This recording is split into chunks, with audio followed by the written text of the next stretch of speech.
You're nothing, Sophia. Nothing. My father's voice still echoes in my mind. Hello, my name is Sophia Mitchell. I'm 32 years old, and I'm sitting here among endless rows of purple lavender fields in the rolling hills of Provence, France. The sweet, calming scent of lavender mingles with the warm Mediterranean breeze, and as I watch the bees dance from flower to flower, I can hardly believe this is my life now. The woman typing these words on her laptop under the shade of an old olive tree is not the same worthless, invisible creature who was destroyed on Christmas Eve 3 years ago in Manhattan. You're nothing, Sophia. Nothing. My father's voice still echoes in my mind, the words that shattered whatever remained of my soul that terrible night. You're a burden, a disappointment, a waste of space in this family. I'm ashamed to call you my daughter. If you've ever been betrayed by those you loved most, drop a comment below telling me where you're watching from. Hit that like and subscribe button if you're ready to hear how I finally stood up for myself after years of manipulation. Those words came after I had given everything, my youth, my dreams, my marriage, my money, to keep our family together. After I had spent my entire life being the backup daughter, the consolation prize, the one who existed only to make everyone else look better by comparison. The scene that night is burned into my memory forever.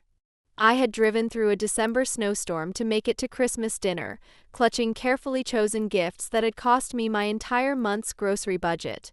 Walking into that brownstone on the Upper East Side, I still believed somehow this year would be different. This year they would finally see my worth. Instead, I found my family seated around the dining table like a tribunal. Emma looked up from her perfectly manicured nails with barely concealed irritation. Mom continued discussing some charity gala as if I were invisible. And Dad? Dad looked at me with such pure disgust that I actually stepped backward. Well, look who finally decided to grace us with her presence, he said, voice dripping with sarcasm. The great artist, the therapy student, the woman who thinks she's too good for the family business. I had tried to share my excitement about my art therapy program, about the healing work I was learning. But my words fell on hearts that had already decided I was worthless. Enough. Dad roared, standing so violently his chair fell backward. I'm sick of your excuses, your constant need for validation, your pathetic attempts to reinvent yourself. You're nothing, Sophia. Nothing. You're a burden, a disappointment, a waste of space in this family. I'm ashamed to call you my daughter. The silence that followed was deafening. Emma stared at her plate. Mom sipped wine as if nothing had happened. And I stood there, feeling my soul crumble, understanding finally that I had never mattered to these people. That was the night I stopped being their daughter and started becoming myself. My story began in the brutal reality of being born wrong in a picture-perfect Manhattan family. From my first breath, I was the mistake, the disappointment, the child who should have been beautiful like my sister Emma but came out plain, serious, and fundamentally flawed. Well, she's healthy, was the first thing my mother Victoria ever said about me, her voice heavy with disappointment as she looked at her newborn daughter. I suppose that's something. While Emma burst into the world with golden curls and an infectious laugh that made everyone fall in love with her instantly, I arrived mousy-haired, serious-faced, and already apologizing for taking up space. Our brownstone on the Upper East Side became my prison, where every day reminded me that I was the child they never wanted. Sophia is our challenging one, Mom would tell visitors when I was barely 5 years old. Not like Emma, who's naturally gifted. Some children are just born more difficult to love. My father, Richard Mitchell, a successful investment banker with steel gray hair and calculating eyes, never missed an opportunity to remind me of my inadequacy. Emma got the beauty and Sophia got the, well, we're still figuring out what Sophia got, he would say at family dinners as if I weren't sitting right there. The words cut deeper each time because they were delivered with such casual cruelty, as if my worthlessness was simply an accepted fact that everyone understood. When relatives visited, the comparisons were endless and brutal. Emma is going to be a heartbreaker, Uncle Robert would say, ruffling her golden curls. Then, noticing me cowering in the corner, he'd add with forced cheerfulness, and Sophia, well, she seems very studious. The way he said studious made it sound like a disease, something unfortunate that had befallen me instead of any real talent. Even at 5 years old, I understood this was not a compliment but a consolation prize for existing without any redeeming qualities. Sophia has always been the serious one, Mom would explain to her friends over lunch, as if seriousness in a child were a character flaw. Not everyone can be blessed with Emma's natural charm. Some children are just heavier. Heavier. The word followed me through childhood like a curse. Not physically heavy, but emotionally heavy, spiritually heavy, burdensomely heavy. I was the child who made rooms quieter, who dampened joy, who sucked the lightness out of every gathering simply by existing. By age 7, I had learned to make myself invisible. While Emma commanded attention with her charm and beauty, I faded into the background like unwanted furniture. Family photos tell the story. Emma always centered, glowing, celebrated, while I lurked in corners, barely visible, a shadow trying not to take up too much space. Sophia has such a heavy energy, Emma would complain to Mom when I tried to join their conversations. She makes everything so serious. Why can't she just be normal? Normal. Another word that became a weapon against me. I wasn't normal because normal children were light and easy and delightful. Normal children didn't overthink everything, didn't cry when criticized, didn't need constant reassurance that they were loved. School became my desperate attempt to prove I had value. I threw myself into academics with religious devotion, believing that if I could just be smart enough, accomplished enough, maybe my family would finally see me as worthy of love. Every A+ was a plea for approval, every award a desperate cry to matter. But even my achievements were weapons against me. Sophia works very hard, Dad would tell his business associates, the word works dripping with condescension. She lacks natural talent, so she compensates through grinding effort. Sometimes that's sufficient. The phrase grinding effort became my identity, not a gifted child, just a machine that produced results through sheer determination. When I won the school science fair, Dad shrugged, "Well, Sophia certainly tries hard. That's admirable, I suppose, for someone with her limitations." Limitations. Another addition to the growing vocabulary of words that defined me: heavy, serious, studious, trying, grinding, limited. Each word was a small death, a little piece of my soul carved away and discarded. When I was 10 and wanted to try out for the school play, the reaction was swift and crushing. "Sophia, acting requires charisma," Dad said with a laugh that held no warmth. "You're much better suited to behind-the-scenes work. Leave the spotlight to people who were born for it."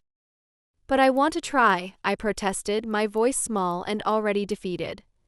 "Wanting something doesn't make you capable of it, dear," Mom interjected smoothly. "You don't want to embarrass yourself, do you? Or us. Stick to what you're good at, studying quietly and not causing problems." The message was clear: know your place, stay in your lane, don't reach for things meant for better people. I was meant for quiet corners and thankless tasks, for grinding effort and modest achievements. At family dinners, I learned to make myself as small as possible, speaking only when spoken to and always deferring to Emma's stories and achievements. When guests asked about my interests, Mom would answer for me, "Sophia likes to read. She's very internal. Not everyone can be a social butterfly like Emma." The word internal became another weapon in their arsenal, a polite way of saying I was boring, antisocial, and fundamentally flawed. When I showed interest in art, Dad would shake his head sadly. "Art is for people with vision, Sophia. You're more suited to practical pursuits. We can't all be creative." By the time I reached high school, I had internalized every criticism, every dismissive comment, every casual cruelty. I believed I was fundamentally flawed, too serious, too plain, too desperate for approval. I learned to apologize for taking up space, to minimize my achievements, and to accept whatever scraps of attention my family offered. "Sophia is so grateful for everything," Mom would tell her friends with a mixture of fondness and condescension. "She knows she's not as naturally blessed as Emma, so she really appreciates any opportunities we give her. It's quite touching, really, how little it takes to make her happy." When boys at school showed interest in Emma but not in me, I wasn't surprised. When Emma was invited to parties that I wasn't included in, I accepted it as natural. When college counselors praised my application essays but my parents dismissed them as trying too hard, I believed them. Sophia writes very earnestly, Dad said after reading my college application essay, his nose wrinkled as if he'd smelled something unpleasant. A bit desperate, really. Colleges can smell that kind of neediness. You need to tone down the emotion and focus on facts. At Columbia University, I studied international business, desperately chasing my father's approval while my soul withered. I graduated summa cum laude, thinking finally, I had achieved something that would make him proud. Adequate performance was his response to my graduation announcement. Though frankly, Sophia, academic success doesn't translate to real-world competence. You lack the killer instinct necessary for this business. I joined his investment firm, Mitchell & Associates, as the lowest associate, working 18-hour days and accepting every humiliation because I believed I deserved nothing better. For 2 years I was invisible, the awkward daughter who couldn't quite measure up to the Mitchell standard. Sophia's doing adequate work, he would tell colleagues when asked about my performance. She's not setting the world on fire, but she's reliable. Some people are just meant to be reliable rather than remarkable. Reliable. Not brilliant, not talented, not impressive, just reliable. Like a good appliance or dependable office equipment. Useful in its limited way, but certainly nothing to be proud of. That's when James Harrison entered my life like a predator sensing wounded prey. Charming, sophisticated, and most destructively interested in me, the family disappointment who had never been chosen for anything. You're different from other women in finance, he said during our first lunch, and I melted at words that felt like salvation. You have this sweetness. This vulnerability. It's refreshing. What I heard as love was actually contempt. James saw me exactly as my family did, weak, desperate, controllable. Our 18-month courtship was him slowly isolating me from any remaining shred of self-worth. Your college friends are beneath us now, he would say after I spent time with roommates. Rachel and Sarah are so ordinary. You're going to be Mrs. James Harrison. Act like it. Even James's compliments came with conditions. You're not like other women, he would say, as if this were the highest praise. Most of them are so aggressive, so mannish. You have this way of making people comfortable, like they're talking to their daughter rather than a financial advisor. He was telling me my success wasn't real, that it was based on being non-threatening rather than skilled. But I heard validation where there was diminishment. When he proposed on that Hamptons beach, I said yes through tears of gratitude rather than joy. Finally, someone wanted me. Finally, I was chosen. I didn't recognize it as the ultimate trap. Our wedding was everything Mom had envisioned, 300 guests celebrating the fact that her disappointing daughter had somehow tricked a man into marrying her. We were all quite surprised when James proposed, Mom told the Society reporter. Sophia has never been the type to inspire passion in men. The engagement period brought new forms of criticism. James became critical of my appearance, suggesting I lose weight for the wedding photos. You want to look your best, darling, he would say while pinching skin around my waist. This is the most important day of your life. We can't have you looking soft. When I mentioned wanting to take an art class, he laughed dismissively. Darling, we have more important things to focus on than hobbies. Art classes are for women with too much time on their hands. You're not exactly artistic anyway. The first year of marriage, I disappeared completely. James's criticism was constant and surgical. You're too loud at parties, Sophia. People stare. This dinner is barely edible.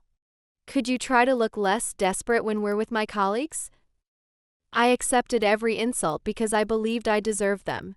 When he demanded I quit my job to focus on being his perfect wife, I complied.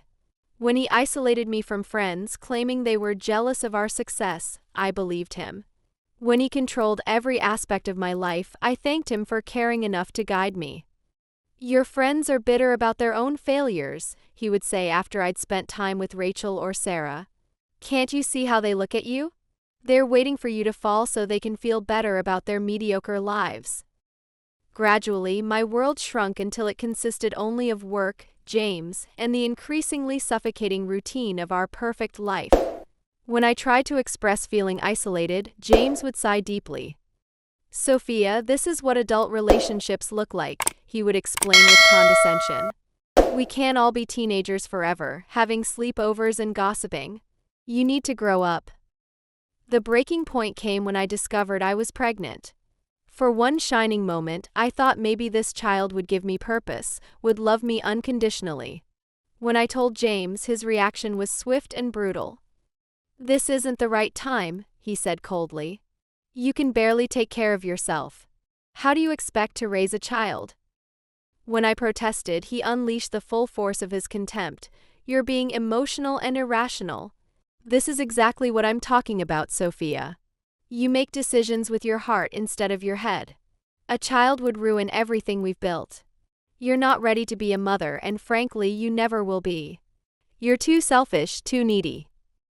He scheduled the abortion without my consent, informing me it was decided.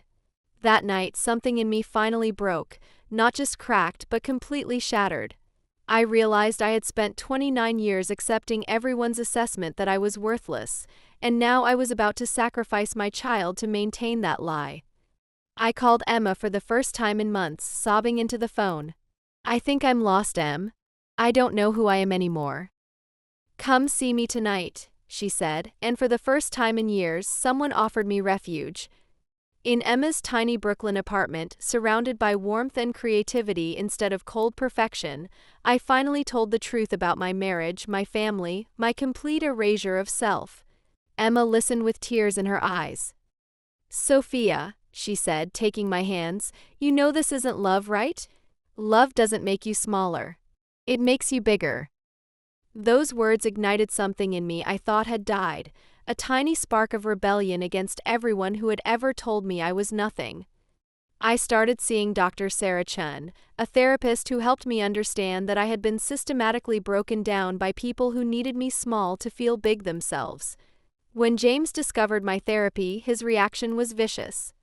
So now you're one of those women who needs professional help to function? How embarrassing. What did you tell her about us?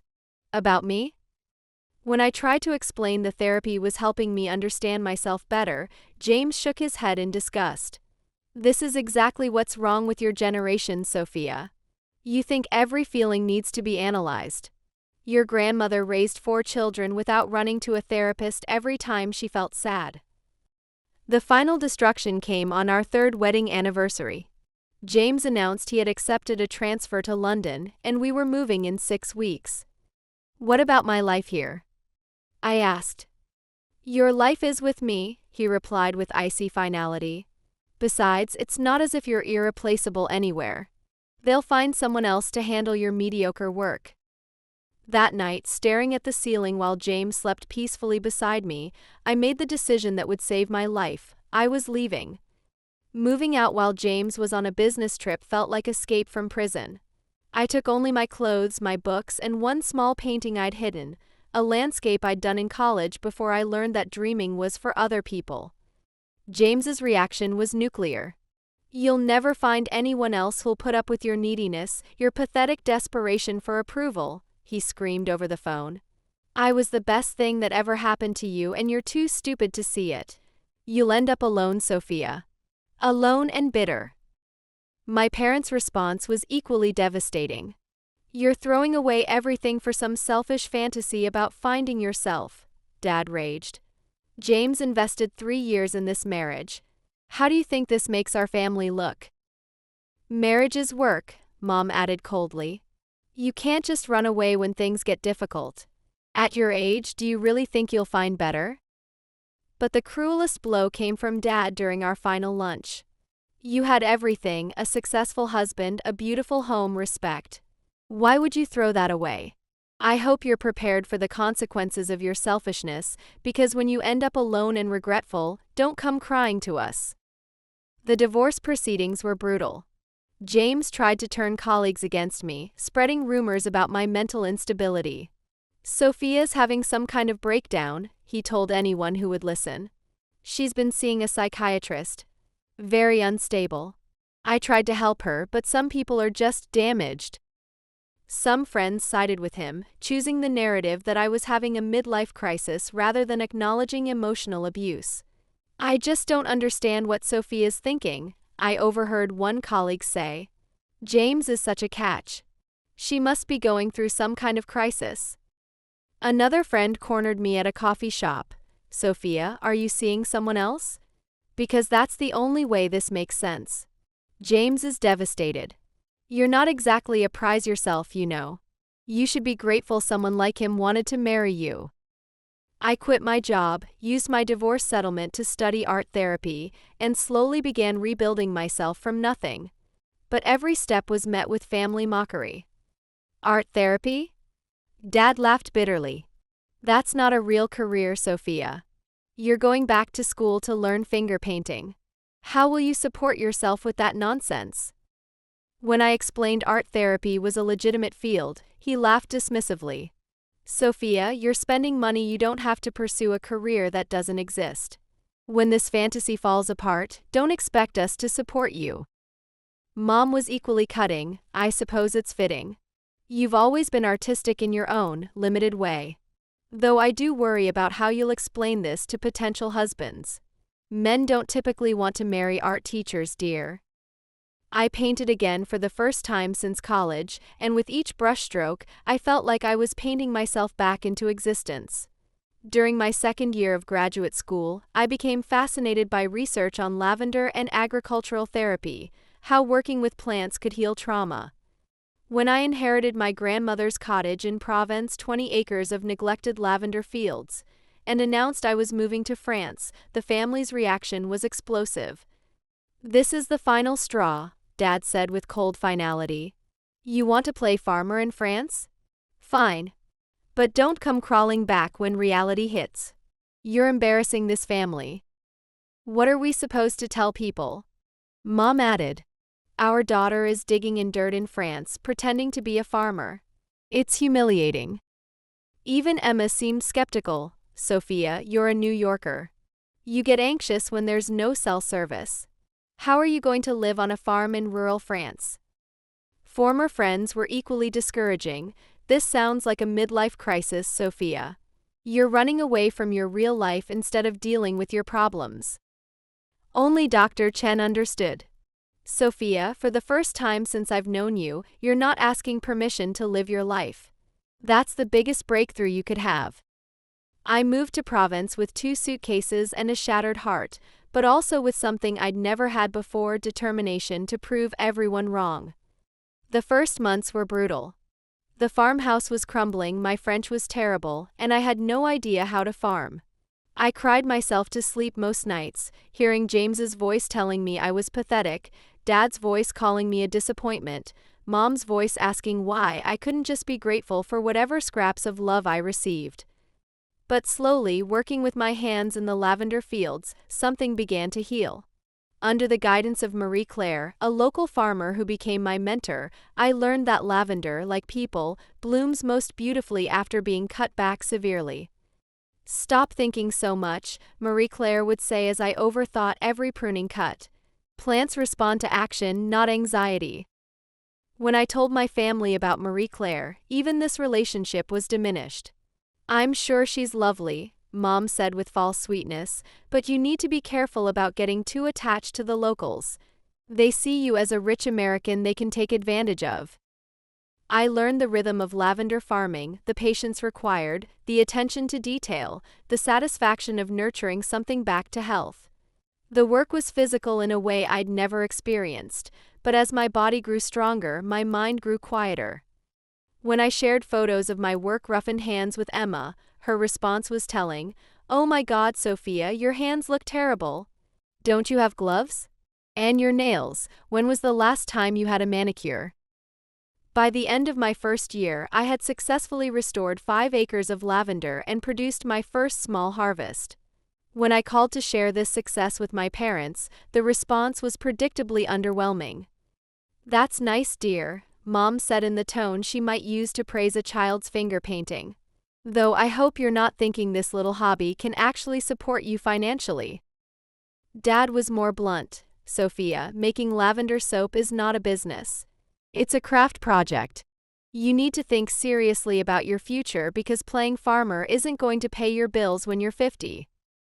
I developed a therapeutic retreat combining art therapy with agricultural work, creating a space where broken people could heal through tending the earth and expressing their pain through art. The idea came to me during one of my darkest moments in the fields, when I realized that my own healing was happening through the simple act of nurturing plants back to life. When I shared this vision with Emma, her response was condescending. "Sophia, that sounds ambitious. But don't you think you should master farming first before trying to help other people? I mean, you've only been doing this for a year." The doubt in her voice stung, but I pressed on. I spent countless nights researching, reading studies about horticultural therapy, agricultural healing programs, and the profound connection between working with soil and processing trauma. I contacted universities, read dissertations, and slowly began to understand the science behind what I was feeling. Dr. Chen became my strongest supporter in developing the program. During our video sessions, she would listen as I described my days in the fields, how the physical work seemed to unlock emotional releases that traditional therapy had never achieved. "Sophia, what you're describing isn't new," she said during one of our calls, "but your approach of combining it with formal art therapy could be revolutionary. The bilateral stimulation of physical work, combined with creative expression and the therapeutic properties of lavender, you might be onto something significant." With Dr. Chen's help, I developed a comprehensive program structure combining daily work in lavender fields with art therapy sessions using natural materials like dried flowers, plant-based dyes, and essential oils. We designed morning meditation walks through the fields, afternoon workshops where participants could create art using materials they'd harvested themselves, and evening reflection sessions where people could share their experiences. The curriculum included modules on mindfulness through farming, creative expression with natural materials, understanding trauma through the metaphor of plant growth cycles, and developing self-care practices they could take home. Each retreat would last 7 days, with small groups of no more than 8 participants to ensure individual attention. When I shared my detailed business plan with my family, the reactions were swift and dismissive. But this time I had done my homework. I had researched testimonials from Dr. Chen, projected budgets, marketing strategies, and legal documentation. "Art therapy with farming?" Dad said incredulously.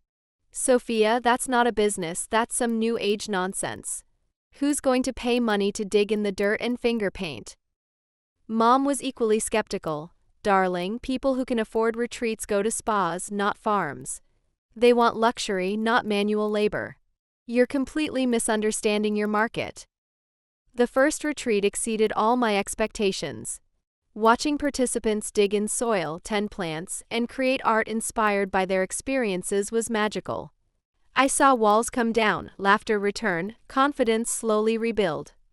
One woman, Sarah, had been so anxious when she arrived that she could barely speak.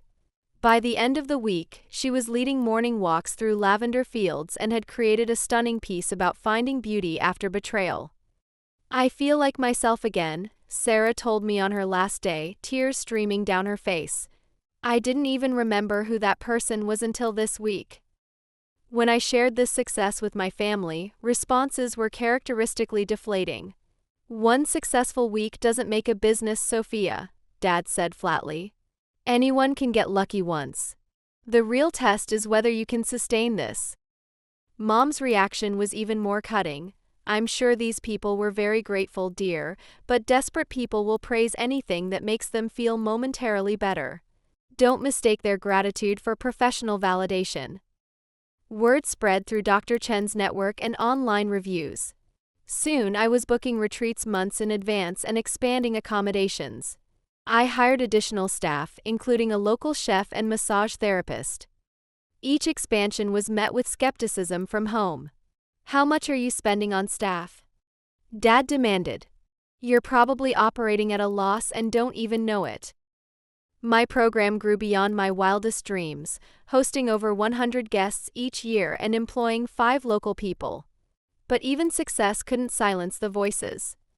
Emma was my first family member to visit, arriving for a long weekend in my second year. She walked through my lavender fields with wonder in her eyes.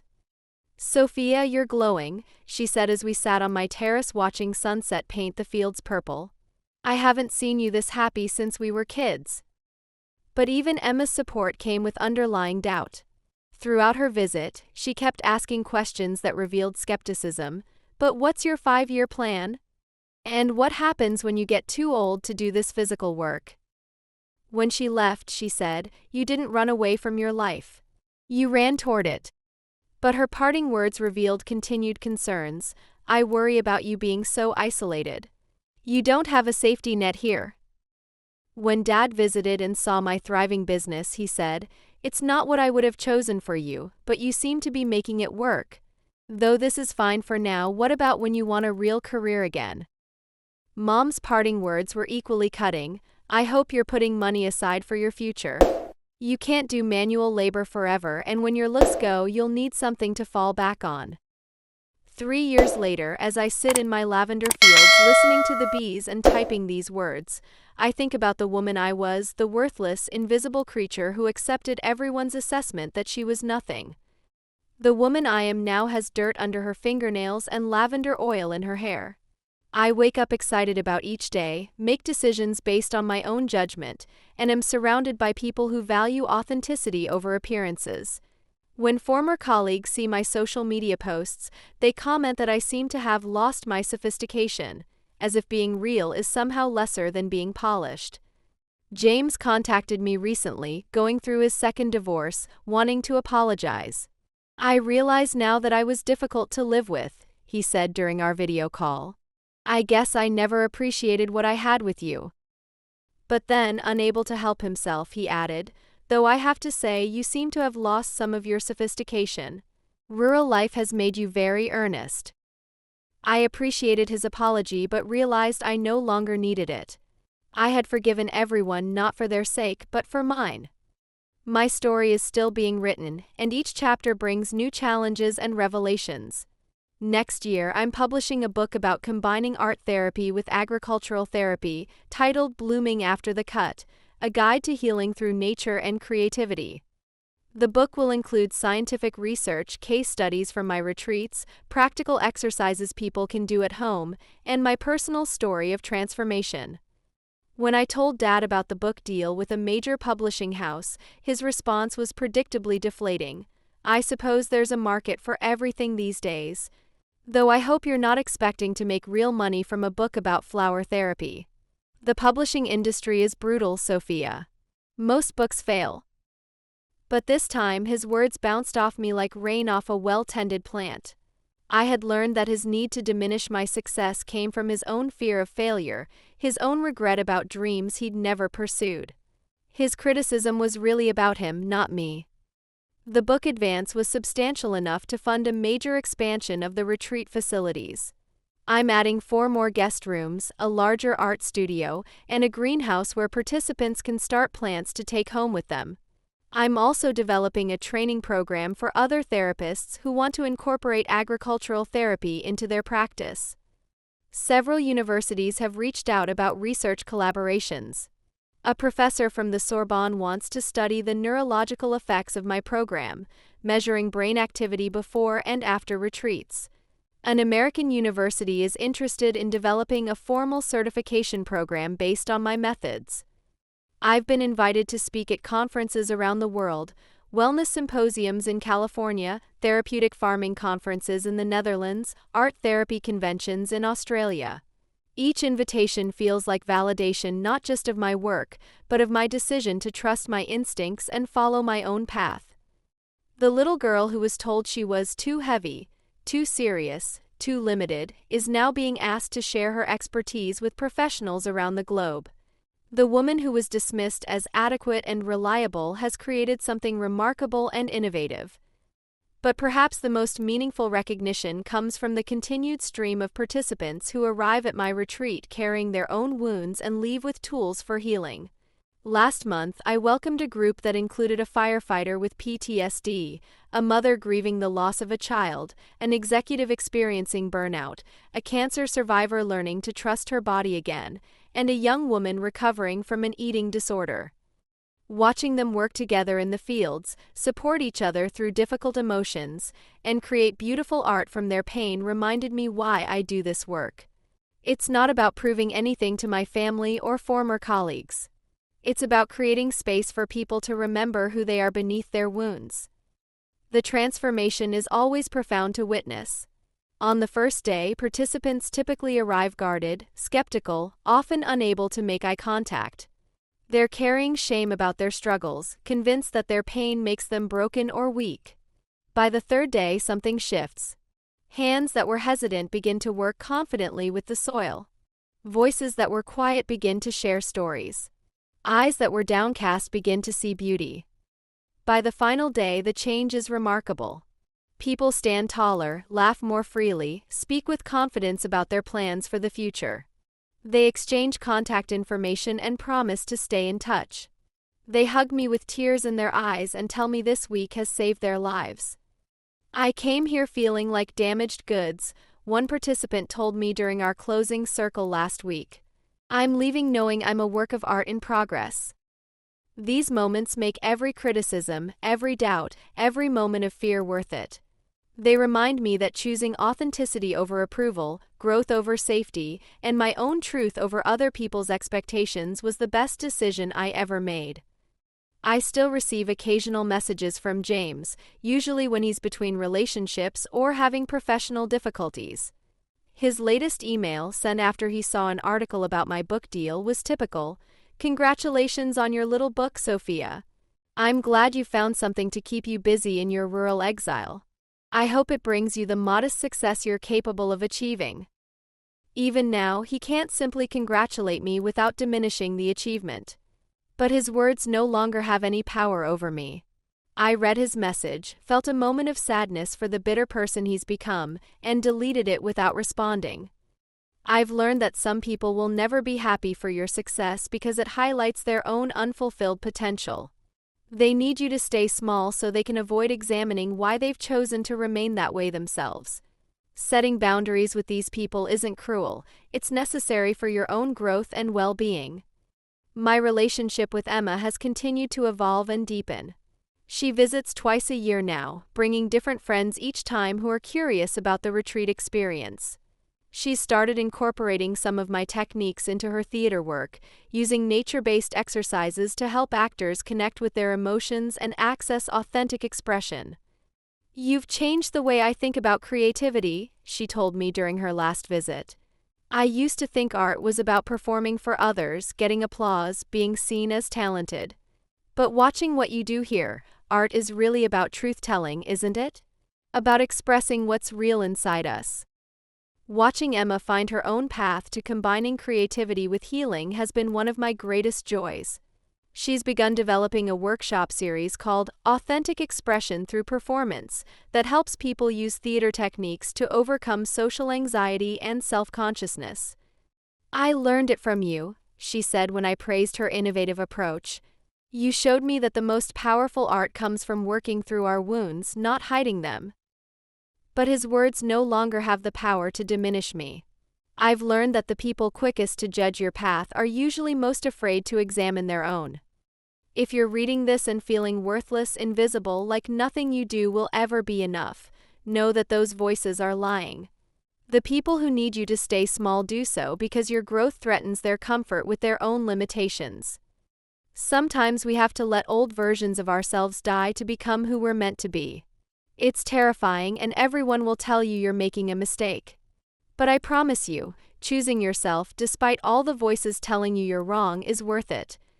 My name is Sophia Mitchell, I'm 32 years old, and this is my story of rising from worthlessness to worth among the lavender fields of Provence.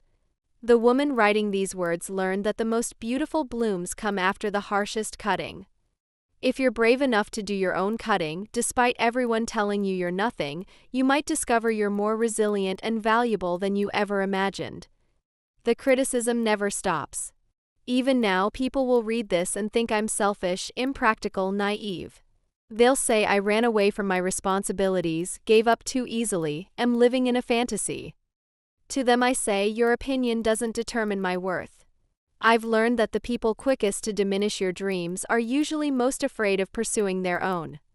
I'm not perfect and my life isn't perfect. But it's mine. And for the first time in 32 years I matter. Not because someone else decided I do, but because I decided I do. And that makes all the difference.